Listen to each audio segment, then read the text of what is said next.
Now fellas, arm strength and accuracy are two of the most important traits that all quarterbacks, no matter how old you are, need to possess. So today we're going to be talking about 5 tips that will help you improve your throw accuracy and increase your arm strength. Let's get started. Now fellas, when it comes to arm strength and accuracy combined together, the most important thing is your throwing mechanics, aka your throwing sequence. So we're going to break down a perfect throwing sequence that I think all quarterbacks, like I said, no matter how old you are, need to try to obtain. Now, don't get me wrong, every single quarterback throws the ball a little bit differently. Everybody's got a different body type. Some people are taller, some people are shorter, some people have longer arms, shorter arms. So I'm not really concerned about what you do with your arm. I'm more concerned about what you do with your body. When you look at all of the NFL starters, like the top 32 quarterbacks in the world, I think that's fair to say, all those 32 guys have these things in common, and that's what we try to teach. We try to teach the things that are going to give you the most efficiency that works with your own throwing motion itself. So the throwing sequence starts with your base. So in your base, that's like from your waist down, you want to try to have the majority of your weight shifted to your back leg. You want to be about 70 on the back leg, 30 on the front foot. I tell my quarterbacks you should be able to pick your foot up off the ground and be able to put it back down lightly and have control. This is the base we ultimately want to be at.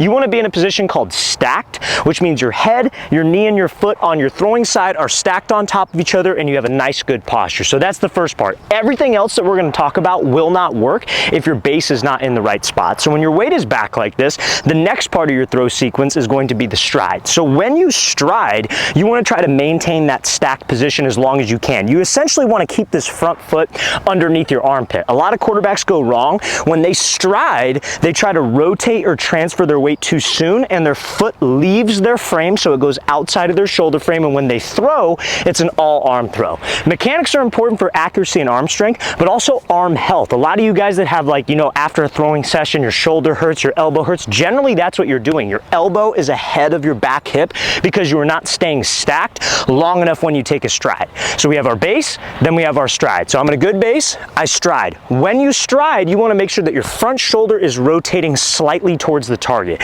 They call this position dissociation. This is how you increase your arm strength, because if your shoulders go back and your front foot gets down and this foot stays underneath your frame, which brings me to the next part of the throw sequence, you need to rotate with your hips. And when your hip is ahead of your elbow and the football, like so, that creates something called torque. Torque is from separating your upper body from your lower body. Very similar, for you baseball guys watching this, to hitting a baseball. When I hit a baseball and I step, I keep the bat back here, so my hips fire and the bat whips behind. Exactly what you want to do on a throw. So remember, it's base, light on the front foot, we stride, rotate my shoulders, and then your hips rotate through, and if your hip can be above your elbow and the football, that's going to give you more arm strength and will help you with accuracy. And we're going to talk about how this ultimately helps you with accuracy if your front side and your shoulders stay disciplined. Now fellas, before we get into the rest of this video, if you're a quarterback or a receiver watching this and you would like to train with myself and my staff of coaches this offseason, we're going to be traveling out to 15 different cities across the entire country for 2-day-long QB and wide receiver training camps this offseason. So guys, if you go to that very first link in the description below, that's where you can get all the information and find out the states that we are attending. These camps, you guys, we limit spots so we can work with you individually. Our goal is to not have as many people as possible at these camps and just go through reps fast as we can. Our job is to develop you as an athlete, and we can't do that if there's a million people there. If you screw up, you make a mistake, we're going to take the time to correct you, tell you how to improve, and then on the next rep, we want you to apply it, etc., because that's how athletes get better. So guys, we're going to be coming out to San Francisco, California, then Orlando, Florida, Phoenix, Arizona, Columbia, South Carolina. Then after that, we'll be heading out to Seattle, Washington, Oklahoma City, Oklahoma, Nashville, Tennessee, Milwaukee, Wisconsin, Austin, Texas, Atlanta, Georgia, Denver, Colorado, Columbus, Ohio, Boston, Massachusetts, Salt Lake City, Utah, and finishing it off in Los Angeles, California this year. So guys, very first link in that description below if you want to sign up. Let's get back to this video. So now fellas, let's talk about the front side, aka your front hand and your shoulders when you release the ball. This is where accuracy comes into play. So the two biggest mistakes that quarterbacks will make that screw up their throw accuracy is that when they throw, they either over rotate with their front shoulder or they drop their front hand and front elbow down, causing their release to be too high, and that's why you'll miss high on throws, or if you release it late, that's why you miss low on throws. Now, this can obviously be related to the lower half, and we'll talk about that in a second, but the magic spot that you ultimately want to be in is if I have a good throwing sequence, right? I stride, weight stays back, shoulders rotate. When my hips rotate through, I want that to be the only source of rotation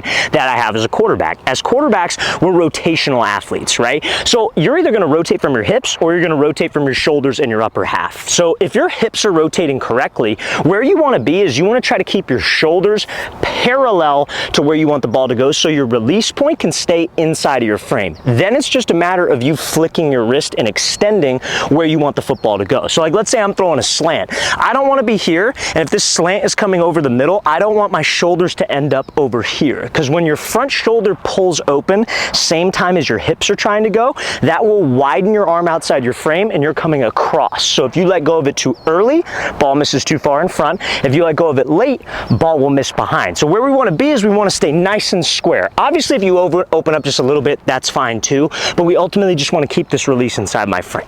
Now, why guys will miss high is that they'll do this, their hips will rotate through, but this front elbow starts going down. And that's going to bring your head to the left. That's going to push your release high. And if you let go of it early, ball sails high. Let go of it late, balls goes in the ground. So you want to keep your hand up by your face. I say like you're eating a sandwich. You're eating a sandwich, you're not eating it down here. You have it up by your face, so the release point can stay inside your frame. If it's a little bit lower, that's fine, not gonna mess with it. It's a little bit higher, that's fine, as long as it's inside your frame, and then we're focused on extending. Now, a lot of guys have a flawed front side because their lower body isn't correct. So think of it like this. If you're here with your front foot, everybody knows as a quarterback, we wanna take as short, you don't wanna take as short of a front stride as possible, but about like a 6-inch stride. You don't wanna overstride. So a lot of QBs that overstride, guess what? My foot's outside my frame now. I can't rotate with my hips. So what a lot of guys will do to compensate for that is they'll pull their elbow down, pull the shoulder just to get the ball there, and your body's gonna do that naturally because you're not using your hips. So you need to have the right mechanical sequence for the shoulders to be able to stay parallel and your hand to be able to stay by your face. So if I have a good stride, weight stays back, shoulders go back, hips rotate, it's a lot easier to keep this up by my face and to stay square because your rotation is coming from your hips. So if you wanna be a more accurate passer, those are the things you have to focus on. So fellas, we briefly talked about it, but another thing that I want to get across to you when it comes to accuracy is something called extension. So extension is what happens if your shoulders are clean, if your front hand's up by your face eating the sandwich. You obviously don't want to be that quarterback that strides, okay, my weight's back, shoulders rotate back, hips go through, shoulders stay square, hand stays up by my face, but then my release almost short arms, right, where your elbow bends. Where you ultimately want to be is you want your wrist flick. Everybody knows that the flick helps with spiral, but it also can help with accuracy. Your flick should be 6 inches in front of your front stride. So we want to take a 6-inch stride, and then we want my release point to be 6 inches in front of my front stride. And I want my wrist, elbow, and shoulder completely extended in a straight line when you release the ball. Now, a lot of QBs want to do this and they hold it there. I feel like that's actually going to hurt your arm strength because it's just like you're not following all the way through, if that makes sense. Some guys will do this and they pull it across. That's totally fine. Some guys will do this and they finish to the opposite pocket.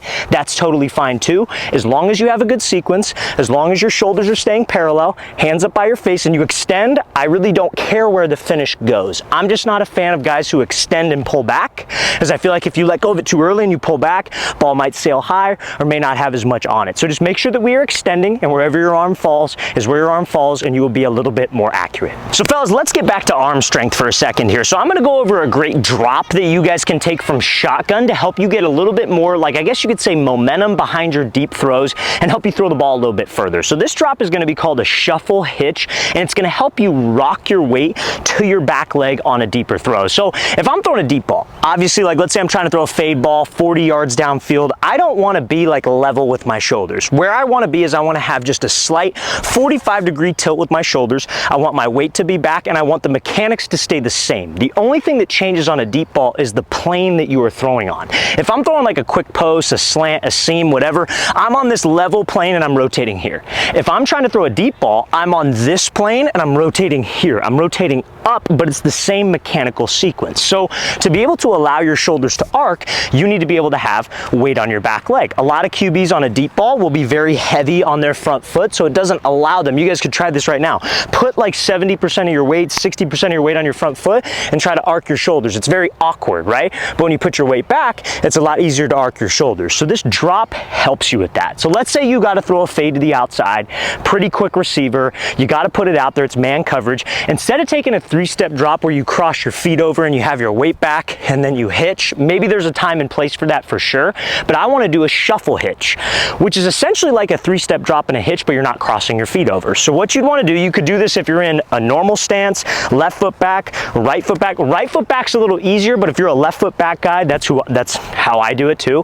You could still do it. It's just a little bit easier for right foot's back. So all you're doing is set, go, you snap the ball. You're gonna reach with your right foot, drag the left foot, and at the top of the shuffle, you're gonna have weight forward. You don't wanna throw like this. If we're just doing a shuffle and throw, it's a little bit different. You just shuffle and let go. But if we're doing a shuffle hitch, you shuffle, a little weight forward.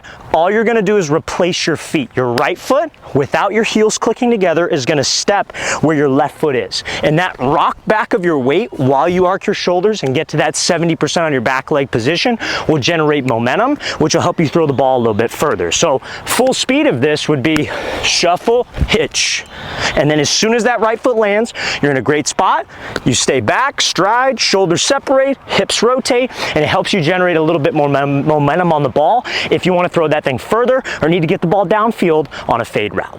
Now fellas, I get this question all the time. Coach, what if I have great mechanics, but I just still can't get any extra distance on my deep ball? I'm capped out at 35, 40, 45 yards. Depending on how old you are, that might be the range that you're stuck at. You always can improve your arm strength by working on elements that tie into your throwing mechanics in the gym. So there are 3 key areas that I want you to try to emphasize in the gym as a quarterback. So obviously as a QB, what do we have to do? We have to rotate. So your core is super important. Another thing you have to do, you have to be able to get weight that's on your back leg and transfer it to your front leg. So your legs are important, obviously. And then obviously when you rotate through and transfer your weight, that's an explosive movement. So doing explosive things in the gym will help you with that. So if you could focus on those 3 things when you're doing any type of leg day, any type of upper body day in the gym as a quarterback, because gym work is important for a quarterback. You have to lift a little differently, like probably shouldn't be doing bench press, a lot of stress on your shoulder, like curls, shoulder press, not going to necessarily help you with arm strength. Maybe it's good to do if you need to put on size, but these quarterback specific movements that I'm going to give you is what you ultimately want to do that will translate to your on-field throwing mechanics. So I love doing medicine ball work with quarterbacks for their core. Stand up against a wall, have a medicine ball, rotate and throw. Slam the medicine ball. Any type of core work is going to be great because that's going to help you create more rotational force. If you take that medicine ball and throw it, that obviously ties into explosive movements because throwing is a very fast twitch exercise. If you're trying, especially if you're trying to throw it far or hard, you're not like slowing it down, right? Every athlete has 2 types of muscle fibers. You have fast twitch muscle fibers and slow twitch fibers. Slow twitch fibers is like, let's say, I have like 2 dumbbells, right? Or let's say I'm doing squats. Lightweight, I'm going super slow, back up, and I'm doing like 15 to 20 reps. That's a slow twitch fiber, right? Let's say you get under the bar and you go down like halfway and you explode up. Then you only do like 5 or 6 reps and you're trying to move the weight as fast and as explosively as you can for those 5 reps. That's fast twitch. So anything where you exert all out effort on a rep is going to be a fast twitch muscle fiber movement. And that's what you want to try to increase to help your arm strength when you actually throw. So doing that with the med ball is great. Anything for your legs is great. I love back squat for a quarterback, front squat, like holding 2 dumbbells, doing like a single leg, like Bulgarian split squat. Anything for your legs, anything for your core, and doing maybe Olympic lifts might actually help you with explosion as well, like a power clean, a hang clean, a box jump, anything again, where you're exerting all out effort to be more explosive will translate to your throwing mechanics. So if you can focus on those things and maybe you feel like you have good mechanics but you're capped out on arm strength, that can actually help you improve your arm strength without actually having to throw.